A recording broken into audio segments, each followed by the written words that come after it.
Mubahalah HRS tetap berlangsung ya.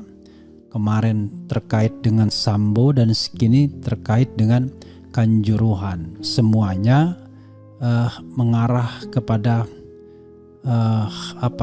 kesalahan-kesalahan pihak keamanan atau Polri.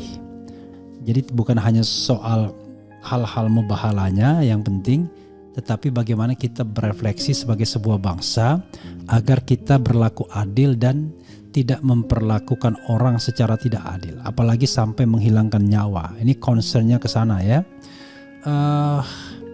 Polisi jadi musuh Aremania dalam tragedi Kanjuruhan. Kisurau .2 Mubahalah HRS sedang berjalan. Ini sebagaimana dimuat oleh Suara Nasional ya. Coba kita bacakan. Mubahalah Habib Rizik Syihab HRS sedang berjalan di mana supporter sepak bola Arema FC Aremania memusuhi polisi dalam kejadian tragedi Kanjuruhan. Tragedi Kanjuruhan dan polisi dimusuhi Aremania karena dianggap terlibat dalam kematian ratusan orang dengan menembakkan gas air mata ke arah tribun penonton. Ini menandakan Mubahalah HRS sedang berjalan, kata praktisi spiritual Ki Surau dalam pernyataan kepada redaksi suaranasional.com. Kata Ki Surau, kekuatan spiritual HRS tidak bisa disepelekan ketika mengajak mubahalah aparat kepolisian. HRS itu cucu Rasulullah dan doa maupun mubahalanya tidak bisa dibuat main-main oleh siapapun, tegas Ki Surau.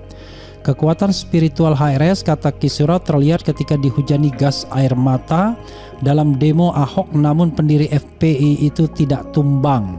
Saat itu almarhum Kiai Haji Arifin Ilham, almarhum Syekh Ali Jaber maupun ustadz dan kiai lainnya tumbang karena gas air mata dan dilarikan ke rumah sakit. Namun HRS tetap berdoa dan tidak tumbang, jelasnya. Kata Ki Surau, jiwa bersih dan ikhlas membuat doa HRS tembus ke langit. Banyak yang mencela HRS tetapi beliau tetap konsisten dengan perjuangannya, ungkap Ki Surau. Ki Surau meminta ada pejabat kepolisian yang berkunjung ke HRS dan meminta maaf atas kejadian selama ini. Selain itu, kata Ki Surau, tragedi Kanjuruhan membuat citra buruk kepolisian di mata rakyat. Dunia pun menyoroti sikap politisi yang terlihat anarkis dalam menghadapi supporter sepak bola, ungkapnya. Ini sebenarnya pandangan yang mengingatkan kita bahwa there must be something wrong dalam hal penanganan Kanjuruhan ya, sehingga bisa menyebabkan kematian 131 orang. Unfortunately, Presiden Jokowi ketika melakukan observasi singkat tidak menyinggung soal gas air mata sama sekali. Yang dia singgung adalah soal pintu yang ketutup dan tangga yang curam, kira-kira begitu. Jadi yang disalahkan adalah pintu tertutup dan tangga yang curam. Padahal pintu yang tertutup dan tangga yang curam itu adalah benda mati ya. Asbabun nuzulnya adalah semprotan gas air mata.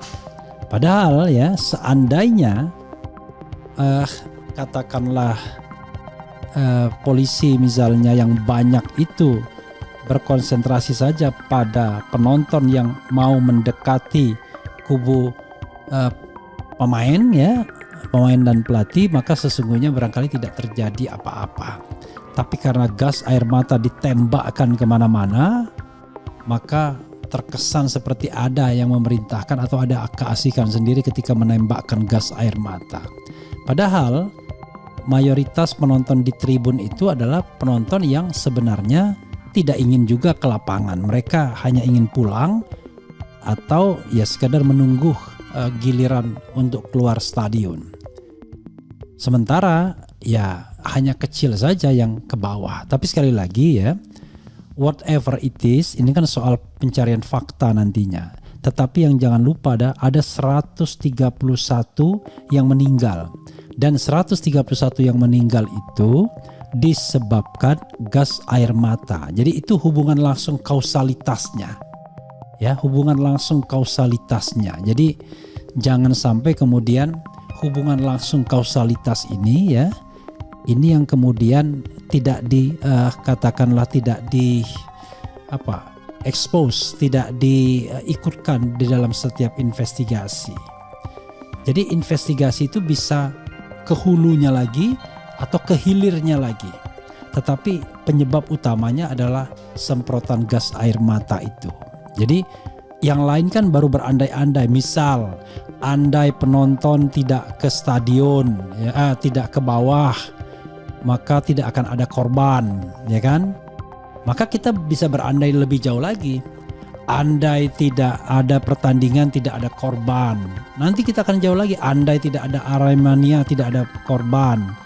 Andai tidak ada PSSI, tidak ada korban. Andai tidak sepak bola, tidak ada korban. Kan jadi konyol ya. Jadi bergerak saja dari hubungan kausalitas langsung, yaitu apa yang menyebabkan mereka kemudian mati secara mengenaskan 131 orang dan belum lagi yang cedera.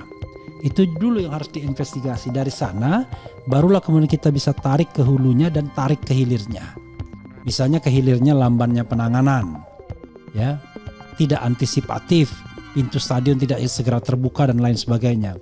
Ke hulunya jadwal pertandingan yang malam misalnya, atau lebih sebelumnya penonton yang turun dan lain sebagainya. Tetapi penyebab kematiannya itu sendiri yang penting, dan harus ada yang bertanggung jawab siapa yang menyebabkan kematian tersebut, baik tanggung jawab lapangan maupun tanggung jawab komando.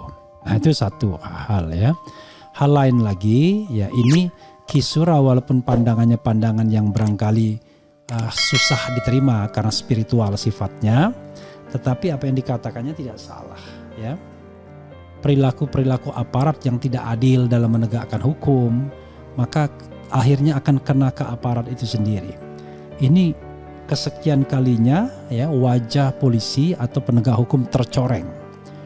Ya, selama ini sudah banyak tercoreng dalam kasus KM50, dalam kasus Brigadir Joshua, dalam kasus-kasus lainnya. Tapi sekarang khusus untuk Kanjuruhan ini tidak tanggung-tanggung. Polisi dianggap membunuh 131 orang.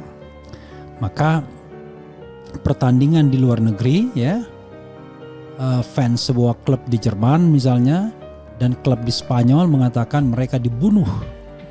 Dan ini tamparan bagi kita ya, sebagai sebuah bangsa. Tentu kita inginkan bahwa segala hal itu bisa diproses secara baik.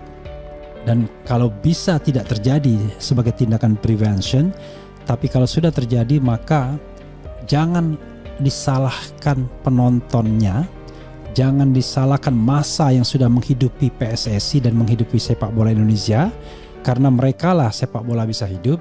Tapi coba lihat bagaimana prosedur penanganan huru-hara, bagaimana kesiapan panitia dan lain sebagainya, dan bagaimana tanggung jawab komandonya seandainya kalau kita mau mencari siapa yang harus bertanggung jawab misalnya.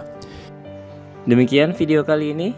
Silakan klik tombol subscribe jika berkenan, dan like jika Anda suka dengan video seperti ini, atau unlike saja jika tidak suka. Terima kasih dan salam.